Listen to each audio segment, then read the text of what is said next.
শর্বী ব্লগের এক নতুন প্রতিবেদন মহানিশা। মহানিশার ব্যাপারে একটু পাঠকদের কাছে বর্ণনা করি। নিশীথের গল্পগুলি চিরকালই রহস্যময়, গভীর ও আবেশময়। যখন চারপাশ নিস্তব্ধ, ঠিক তখনই কিছু অলৌকিক কাহিনী ধীরে ধীরে উঠে আসে। সেই সব গল্পগুচ্ছ যা প্রজন্মের পর প্রজন্ম ধরে বয়ে চলেছে লোকমুখে, পুঁথিতে বা সাধু সন্ন্যাসীদের স্মৃতিচারণে। এই গল্পগুলির কেন্দ্রে থাকে আধ্যাত্মিক জগৎ, পরলোকের এক অনির্বচনীয় অনুভব।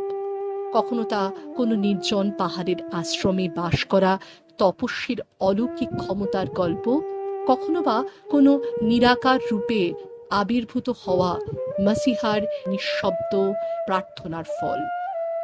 সেই সাধকগণ যারা মানব জীবনের সীমাকে অতিক্রম করে ঈশ্বর চিন্তায় নিমগ্ন থেকেছেন, তাদের জীবনে ঘটে যাওয়া অলৌকিক ঘটনার বর্ণনা এই নিশীথের কাহিনীগুলোকে করে তোলে আরো গভীর, আরো রহস্যময়।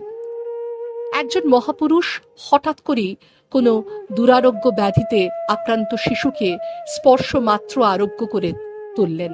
আবার কোথাও এক নিঃস্ব ভক্তের চোখের জলে গলে ঈশ্বর নিজেই পথ দেখিয়ে দিলেন।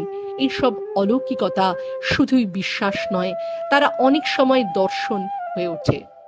কখনো কোনো তপস্বী ভবিষ্যৎ দেখতে পান, আবার কোনো সাধিকা মৃত আত্মার সাথে সংযোগ স্থাপন করে জীবিতের কষ্ট লাঘব করেন। এই গল্পগুলি কেবল অলৌকিক গল্প নয়, এগুলি হলো অন্তর্জগতে প্রবেশের পথ, বিশ্বাসের অনুপম নিদর্শন এবং মানব অস্তিত্বের সীমাকে অতিক্রম করার প্রয়াস। নিশীথে বলা এই গল্পগুলি যেন আমাদের মনে করিয়ে দেয় এই পৃথিবীর বাইরেও আরো একটা জগৎ আছে, যেটা আমাদের অদেখা, অজানা। তাই আমাদের প্রতিবেদন মহানিশা শুরু হতে চলেছে। সঙ্গে থাকুন।